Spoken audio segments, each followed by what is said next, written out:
June 21, 2024, umalis sa Angeles City, Pampanga ang magkasintahang Geneva Sarita Lopez, 26 years old, at ang Israeli national na si Yitzhak Cohen, 37 years old. Kwento ng nakatatandang kapatid ni Geneva na humiling na itago ang kanyang pagkakinanlan. Wala silang alam nung una sa naging lakad ng dalawa. Supposedly, bibili kami ng gift para dun sa Saturday na birthday, yung Friday na hapon. Tapos nung mismong Friday, kinancel niya ng umaga. May meeting pala ako 10 ng hapon. Kayo na lang. Geneva Lopez, 25! Kinabukasan, ipinagtaka ng pamilya ni Geneva na hindi makontak ang dalawa. Yung handler niya, yung nag-aayos sa kanya, na since may rehearsal sana silang Saturday, dapat alas 5 pa lang, gising na yan. Alas 9 na hindi pa nagpapakanda. Agad nilang ipinagbigay alam sa mga pulis ang pagkawala ni na Yitzhak at Geneva. Bandang alas 2 ng madaling araw kinabukasan. Alina ko, may pare po ito. Punta mo lang. Pare. Isang nasusunog na sports utility vehicle o SUV ang nakuna ng video sa habaan ng San Jose Road, Barangay Cristo Rey sa Capas, Tarlac. Boss, baka may kilala kang matawagan na emergency. Baka may tao sa loob. Di natin malapitan, no? Naiparating sa Capas Municipal Police Station ang insidente ng nagliliyab na sasakyan. So nung pinaka-assess na po itong SUV, ay doon po natagpuan yung ilang mga dokumento at saka mga ID na may pangalan po si Geneva na nagkukumpirma po na ito po yung mga sasakyan ng biktima pero wala po sila doon. Hindi po sa kanila yung sasakyan, ma'am, parang nirentahan lang po nila.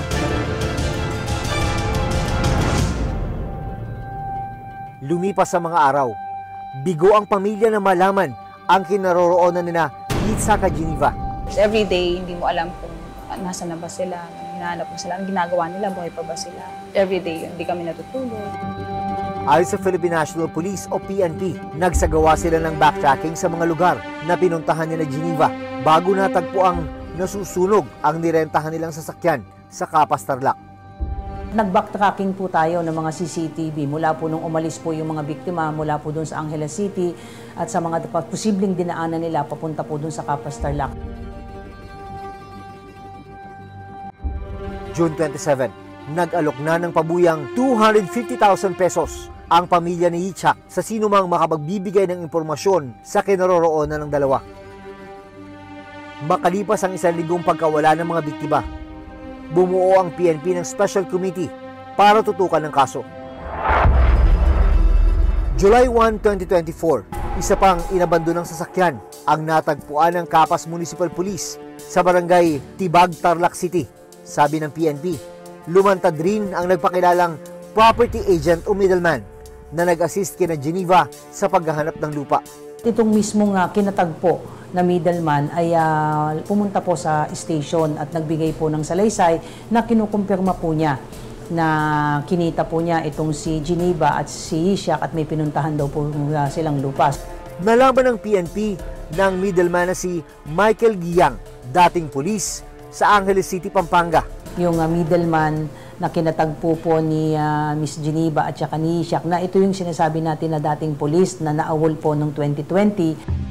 Sa ibinigay na pahayag ng middleman sa mga pulis, alas 2 ng hapon ng June 21, tinagpo niya sina Geneva at Yitzhak sa harapan ng isang gasoline station sa barangay Cristo Rey, Capas, Tarlac.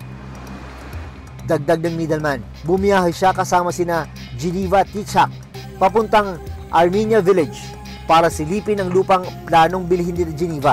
According to him, pagkatapos nilang puntahan yung lupa ay naghiwalay rin sila at may iba siyang pinuntahan at hindi niya na alam kung saan nagpunta yung dalawa. Pinuntahan ng reporter's notebook ang nasabing gasolinahan.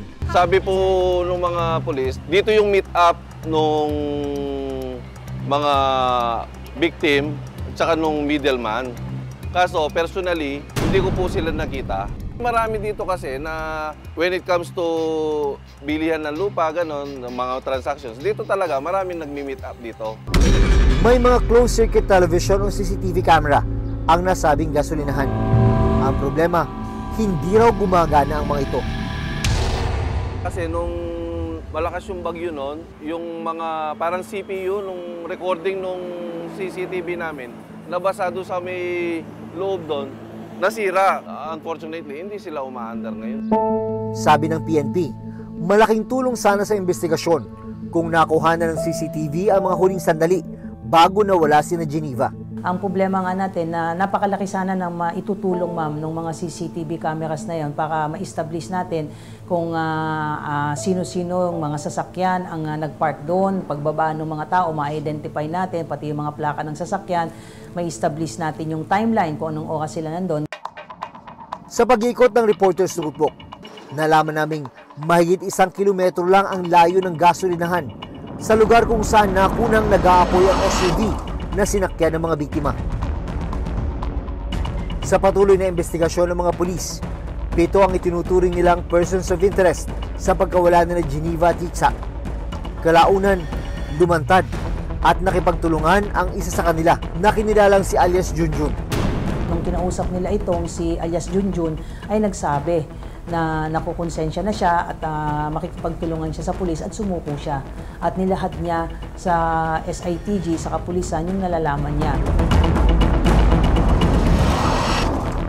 Ayon sa PNP, batay sa salaysay ni alias Junjun, isang kumpare niya na naghahanap umano ng mekaniko ang lumapit daw sa kanya noong June 21. Kasi itong ating witness ay mekaniko ng heavy equipment ng mga sasakyan. So yun yung sabi sa kanya, so sumama siya. Pero pagdating niya sa lugar, nakita raw niya sa sasakyang pinapamaneho sa kanya ang katawan ng 2 tao. It turned out na itong sinasabing POI ay pinag-drive siya ng sasakyan. Ang pinag-drive sa kanyang sasakyan ay yung sasakyan ng mga biktima. Pagsakay niya dun sa sasakyan, ang sinasabi niya, this is based dun sa kanyang kwento, ay nandun na yung 2 tao na patay. Nasa may passenger seat ng malapit sa katabi ng driver, yung babae, at yung nasa likod ay lalaki, although hindi niya kilala. Batay pa rin sa salaysay ni alias Junjun, siya ang nagmamaneho ng sasakyan ng mga biktima. Nasa unahan nila ang isa pang sasakyan kung saan nandoon ang mga sospek sa krimen. Dahil ang pangako sa kanya ay huwag siyang magsalita, babayaran siya ng 50,000. So from there, sumunod siya dun sa sasakyan at pumunta nga sila dito sa quarry site, dyan sa barangay Santa Lucia, Capas, Tacla. Nang makarating sa quarry site, sabi ni alias Junjun, doon na inilibing ang 2 biktima. May nag-aantay na doon na sabi niya na isang tao at naghukay nga itong POIs natin at yung isa pang tao para nga ibaon itong 2 biktima. Dagdag pa sa naging salaysay ni alias Junjun, siya rin ang inutusang sunugin ang sasakyan ng mga biktima. Accordingly, ang ginamit niya lang, tissue lang na pinag-ipon-ipon niya na tissue, na nandun din yung tissue sa loob ng sasakyan. Inipon-ipon niya, binilit-bilot niya yung tissue, tapos sinindihan niya ng lighter at inilagay doon sa isa sa upuan sa harap at hanggang tuluyang umapoy na.